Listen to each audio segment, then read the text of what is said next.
Սա աբսուրդ է, որ մենք կարող ենք պատկերացնել, որ մենք ունենք պարտականություն մայր աթոռը պաշտպանելու։ Մենք ունենք պարտականություն սրբազան հորը պաշտպանելու։ Փորձառու իրավաբան Արամ Վարդևանյանը աբսուրդ է որակում այն քրեական գործը, որը հարուցվել է Շիրակի թեմի առաջնորդի նկատմամբ։ Եկել են իբրեդեվից, ես կգնամ։ Եթե Սրբազանը 5 ամիս առաջ տված հարցազրույցում ինչ որ հայտարարություն է արել, որտեղ ըստ իշխանությունների երկրում հեղաշրջում անելու, իշխանությունը զավթելու կոչեր են հնչել, ապա ինչու են ԱԱԾ-ն ու քննչական կոմիտեն այդքան հապաղել եւ միայն այսօր զենք ու զրահով էջմիածին հասել։ Ես հակված եմ, որ քննիչը դատախազը հսկող չեն տեսել դրանում որևէ այդպես ինտենսիվություն ենթադրող խոսք։ Եվ իդեպ նաև հաշվի առեք խոսքի ազատությունը եւ այսպես ասած քրեորեն հետապնդելի արարքի ենթադրյալ առնչությունը շատ նուրբ սահման պետք է ունենա։ Եվ այդ իմաստով ես նաև չեմ էլ լսել նման խոսք ընդհանրապես, որը առնչություն ունենա քրեական օրենսգրքի նման հոդվածի։ Հենց Վեհարանի բակից Վարդևանյանը ֆրանսիական լրատվամիջոցին տված մի հարցազրույցի մասին է պատմում։ Իրենք հարց էին տալիս ի վերջո ինչ է կատարվում մայր աթոռի շուրջ եւ փորձեցի իրականում մի ձև ներկայացնել իրավիճակը, հասկացա, որ երևի թե պետք է անալոգիա անցկացնել։ Ասեցի, պատկերացրեք, դուք ունեք ձեր նախագահին,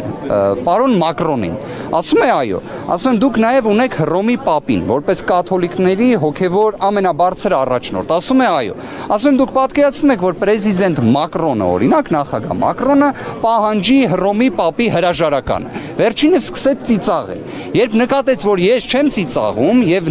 լսեց իմ արձագանքը, որ այ դրանից մի բան էլ ավելի վատ իրավիճակ է Հայաստանում, երևի թե կռահեց իրավիճակի լրջությունը։ Եկեղեցու վրա արդեն այս հարցակումները, այս ոտնձգությունները, սա փորձ է Հայաստանի կործանումը։ Մենք այլ քայլ չունենք, սա մեր նոր սարդարապատն է։ Իրավական գնահատականներ հրաժարվում է տալ փաստաբան Սերգեյ Հարությունյանը։ Այսօր էջմիածին է հասել որպես հայ առաքելական եկեղեցու հետևորդ, որպես պարզ ՀՀ քաղաքացի։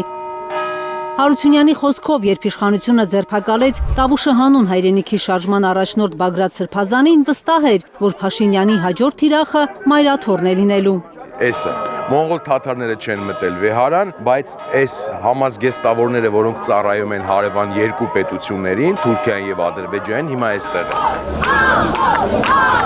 Իրավաբանները նկատում են դիմակավորված հատուկ ջոկատայինների մասկի շոուն մայր աթոռում ձախողվեց, որովհետև կան իրավապահներ, որոնք չեն կարող հատել այն կարմիր գծերը, որոնք վաղուց հատել է Նիկոլ Փաշինյանը։ Համոզված եմ, որ իրավապահների մեջ էլ կան հայ առաքելական եկեղեցու զավակներ, հետևորդներ, որոնք եւս ունեն կարմիր գծեր, որոնք այդ կարմիր գծերը չեն հատելու, որովհետեւ ի վերջո յուրաքանչյուր իրավապահ ծառայում է իրավունքին, օրենքին սահմանափակված լինելով սահմանադրությամբ։ Վարդևանյանը պնդում է, Շիրակի թեմի առաջնորդի դեմ հարուցված քրեական գործը պետք է կարճվի, այն շինծու է։ Իրականում հարկադրանքի միջոցը սիրելի գործընկերներ, միջազգային փորձում էլ է այդպես, դա բացառիկ դեպքերին է վերաբերում։ Հիմա սա ժողովրդավարության արժեքների, այսպես ասած, օրան է, թե ճիշտ հակառակը։ Կարնե Մանգասարյան, Լանա Համբարձումյան եւ Աշոտ Մնոյան, Հայլուր։